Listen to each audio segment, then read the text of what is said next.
Hello everyone, मी छाया आणि माझ्या आणखी एका व्लॉगमध्ये तुम्हा सर्वांचं मनापासून स्वागत आहे। तर आज अशी छान चमचमीत झणझणीत अशी रेसिपी घेऊन आलेली आहे। आय होप तुम्हाला सगळ्यांना खूप आवडेल आणि नक्कीच तुम्ही पण घरी करून बघा। छोट्या मुलांपासून सगळ्या मोठ्यापर्यंत सगळ्यांना खूप आवडेल। तर सुरुवात करूया रेसिपीसाठी। त्यासाठी मी घेतलेली आहे, सगळ्यात आधी आपण बनवून घेऊया मसाला। त्यासाठी घेतलेली आहे मी 10 ते 12 काजू आणि ही लाल काश्मीरी मिरची आहे ती घेतलेली आहे। तुम्ही साधी पण घेऊ शकता, पण ती जरा थोडीशी तिखट असते, त्याच्यामुळे ही घेतली तर कलर पण छान येतो आणि थोडीशी तिखट पण असते। गरम पाण्यामध्ये मी जवळपास 15 ते 20 मिनिटं त्याला भिजू घातलेली आहे, कारण की आपल्याजवळ वेळ नव्हता। मी सकाळच्या टिफिनसाठी बनवलेली होती भाजी, त्याच्यामुळे मी लवकरात लवकर ती फक्त गरम पाण्यामध्ये टाकली। तुम्ही रात्रभर सुद्धा टाकू शकता। इथे छान छोटे छोटे मी एकदम मिनी बटाटे घेतलेले आहे। तर तुम्ही मोठे पण घेऊ शकता, त्याचे तुकडे पण करू शकता, दोन्ही टाईपचे करू शकता। तर दम आलूसाठी जसे भेटतात बाहेर आपल्याला आता सगळीकडे अवेलेबल आहे, तर ते मी घेतलेले आहे। थोडे मोठे असेल तर तुम्ही उकडून पण घेऊ शकता, पण माझे बिलकुल छोटे छोटे होते त्याच्यामुळे मी उकडून घेतलेले नाही आहे। शिलून घेतले, त्याला छान फोकनी छिद्र पाडून घेतले जेणेकरून आतपर्यंत ते छान शिजावं। आणि ते तेल घालत आहे मी एका पातेल्यामध्ये आणि त्याच्यानंतर मी तिथे टाकलेले आहे आलू। सगळे आलू मी फक्त तळून घेणार आहे, मी बॉईल केलेले नाही आहे। तर तुमचे मोठे आलू असेल तर नक्कीच तुम्ही बॉईल करा, कारण की ते तळून सुद्धा शिजल्या जात नाही। तर एक साइड मी आलू तळण्यासाठी ठेवले आहे आणि ते झाकून ठेवले जेणेकरून ते वाफेने लवकरात लवकर शिजावे। आणि इकडे आता मसाला बनवून घेऊया। इथे 4 मी मोठे कांदे घेतलेले आहेत, ते थोड्या तेलामध्ये परतून घेत आहे। त्यानंतर टाकलेले आहे लसूण पाकळ्या जवळपास 10 ते 12 आहे, म्हणजे पूर्ण आपल्या लसणाचा जो गाठा असतो तोच घातलेला आहे मी। आणि आता जे भिजवलेले आपण जे काजू आणि काश्मीरी लाल मिरच होती ती टाकली आणि ती पण छान परतून घेतली। आल्याचा मोठा तुकडा घेतला, तुम्हाला कळतच असेल मी किती मोठा घेतलेला आहे। जर थोडासा बॅकग्राऊंडमध्ये माझा आवाज येत असेल तर प्लीज थोडासा इग्नोर करा, काम चालू असल्यामुळे थोडासा तो आवाज आता बंद होणार नाही। तर इकडे मी थोडंसं जिरं टाकलं, परतून घेतलं सगळं। जिरं टाकलं थोडीशी, मी 1 चमचा जिरं, 1 चमचा धणे सगळे मिळून घातले मी, कारण की मी तिथे पेस्ट, मी कुठलाही पावडर वापरणार नाही आहे। मी अख्खा मसाला सगळा जो आहे तो एकदम ताजा बनवून घेत आहे। इकडे छान मी परतून घेत आहे आणि तिकडे मसाला परतत आहे आणि इकडे आलू पण शिजतच आहे। तुम्ही बघू शकता मी झाकून अजून ठेवलेले आहे, थोडेसे बस बाकी आहे।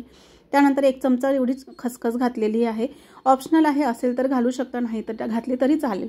पण त्या खसखसीने जो टेस्ट असतो तो खूप चांगला येतो, एन्हान्स होतो आपल्या भाजीला तो।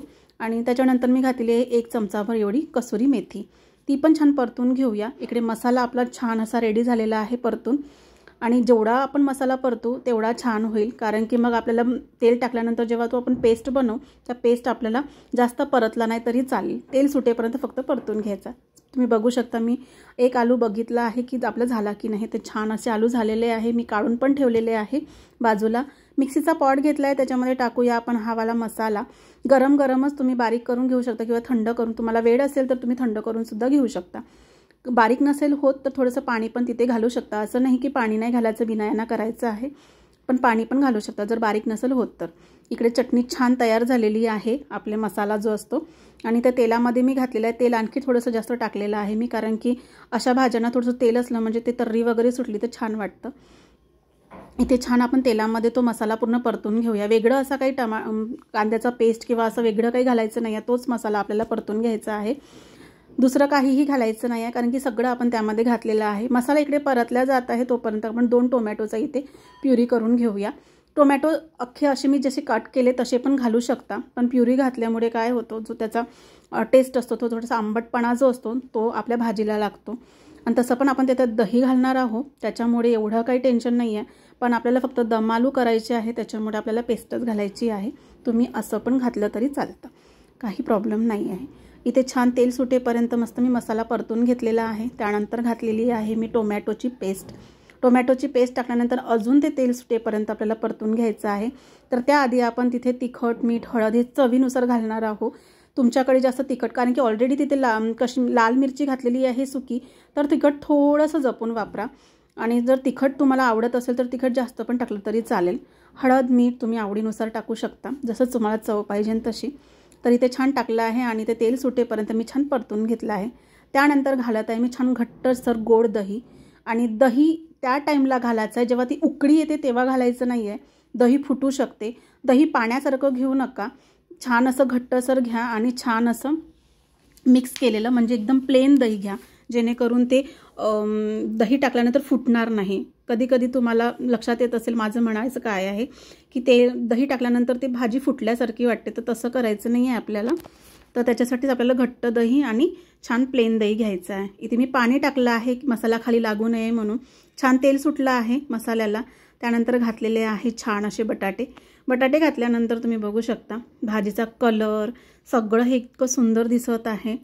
आणि त्यानंतर घालायचं आहे थोडंसं कोमट पाणी यासाठी की आपण जर थंड पाणी घातलं, हे मी तुम्हाला आधी पण सांगितलेलं आहे मागच्या व्हिडिओमध्ये, की थंड पाणी घातल्यामुळे काय होतं, त्याचं जे भाजीचं जे टेम्परेचर असतं ते एकदम मंदावून जातं आणि मग टेस्ट तेवढा पाहिजे तसा तो येत नाही. त्याच्यामुळे कोमट पाणी शक्यतोवर घाला. भाजीमध्ये कुठल्याही कोमट पाणी जर घातलं तर भाजीचा जो टेम्परेचर असतो ते एकदम मेंटेन राहतं आणि भाजीला चव पण खूप छान येते. इथे छान उकळी आलेली आहे, तेल पण सुटलेलं आहे. आता इथे मी घालत आहे थोडासा गोडा मसाला आणि वरून कोथिंबीर. इकडे भाजी एकदम चविष्ट आणि एकदम मस्त अशी रेडी झालेली आहे. माझ्या मुलाला पण खूप आवडतं, माझ्या घरच्यांना सगळ्यांना आवडतं. नक्कीच तुम्ही हा मसाला वापरून करून बघा. थोडंसं वेगळ्या पद्धतीचा मसाला केलेला आहे. तुम्हाला जर आवडत असेल तर नक्कीच ह्या पद्धतीची करून बघा आणि मला नक्कीच कमेंट करून सांगा की कशी झालेली आहे. तुम्ही बघू शकता भाजीचा कलर किती सुंदर आलेला आहे. कोल्हापुरी जो मसाला असतो तो याच टाईपचा असतो. व्हेज कोल्हापुरी जरी बनवायची असेल तरी तुम्ही हाच मसाला वापरू शकता. शक्यतोवर रेस्टॉरंटमध्ये एकच मसाला वापरला जाते, फक्त त्याच्यामध्ये थोडीशी फोडणी जी असते ती थोडी वेगवेगळी दिली जाते. तर तुम्ही बघू शकता एकदम छान असं भाजी तयार झालेली आहे. तर नक्कीच तुम्ही पण करून बघा आणि नक्की शेअर आणि सबस्क्राईब करा.